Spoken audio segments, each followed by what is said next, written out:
Children are the most victimized segment of the population, and actually they appear in the justice system more frequently for victimizations and crimes they've experienced than they do for crimes that they've committed.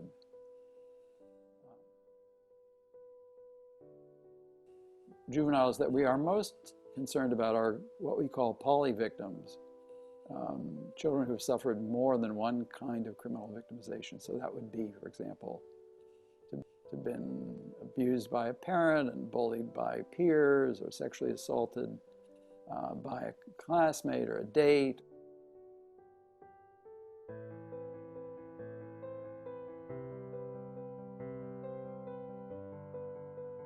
So for girls, really their pathways of criminal justice involvement are tied to their experiences as abuse and trauma. And so a lot of these behaviors are nonviolent. So one of the specific pathways are, because I'm an adult, if it's up to me whether or not I want to take classes, that's not a problem. Whereas, if someone who's 15 doesn't go to school, then they can get in trouble for truancy.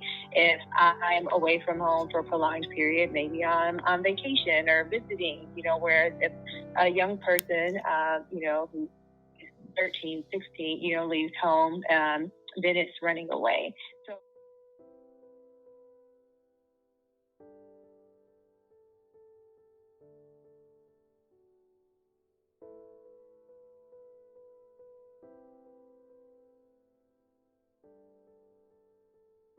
increasingly there are a lot of services that are made available to young people who are in the juvenile justice system, but oftentimes they're pretty far down the path of,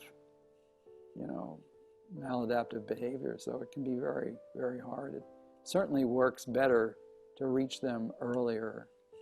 And many of the kids who end up in the juvenile justice system can be identified earlier in their career by looking for kids who are engaged in bullying or victims of bullying, who are having a hard time in school, who have poor relationships with parents and lack of support at home, those kinds of things. Crossing over from child welfare into the juvenile justice system. So, of course, if someone's involved with child welfare, then there's, belief that that child has experienced some form of maltreatment or neglect. And so once a child's in the system, then, or a young person, then, there can be situations where, they're dealing with different trauma, including the fact, that they are separated from their families.